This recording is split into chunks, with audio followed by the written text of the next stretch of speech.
ইতিহাস গড়ে বিপিএলে টানা দ্বিতীয়বার চ্যাম্পিয়ন ফরচুন বরিশাল। হ্যাঁ, এবারও কি সেই লঞ্চে করেই বরিশাল ট্রফিটা নিয়ে যাবেন? চলুন দেখে আসি বিস্তারিত ভিডিও জুড়ে। অনেকটাই মেজাজে লড়াইয়ের মাঝে চিটাগাং কিংসের দুর্দান্ত ব্রেক থ্রো, এরপর ঘুরে দাঁড়িয়ে পাল্টা লড়াই ফরচুন বরিশালের। এর মাঝেই বাড়তি প্রশ্রয় ছিল চিটাগাংসের অনুভূতি জোরে ফিল্ডিং, ফলে নাটকীয় এক ম্যাচে 3 বল এবং 3 উইকেট হাতে রেখেই বিপিএলে টানা দ্বিতীয়বার চ্যাম্পিয়ন হলেন তামিম ইকবালের ফরচুন বরিশাল। বিপিএল ইতিহাসে সর্বোচ্চ 195 রানের লক্ষ্য তারাই শিরোপা জিতেছে দলটি।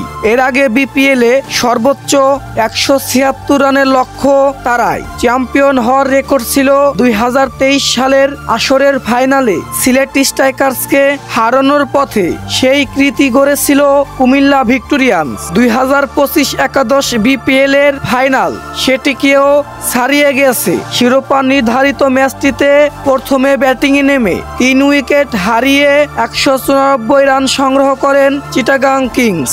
লক্ষ্যটা তারাই অধিনায়ক তামিমের ঝড়ো শুরু এনে দিয়েছে বরিশালকে। এরপর শরীফুল 2 দফা ব্রেক থ্রো দিলে চূড়ান্ত সাফল্য পান দলটি। নাটকীয় লড়াই শেষে বরিশালের লঞ্চে গন্তব্য ফেলে 19 ওভার 3 বলে ফাইনাল ম্যাচের রং পাল্টে বারবার। যার শেষটা নাটক বনে গিয়েছিলেন রিশাদ হোসেন। তার 2 ছক্কা শেষ 2 ওভারে নয়ক কঠিন পরীক্ষায় তরে ক্ষেত্রে সক্ষম হয়েছে ফরচুন বরিশাল। রানার্স আপ বন্দরগীয় দলটির হয়ে সর্বোচ্চ 4টি করে উইকেট নিয়েছেন শরীফুল ইসলাম। এছাড়া নাইম 2 এবং বিনুরা ফার্নান্দো 1টি করে উইকেট শিকার করেছেন।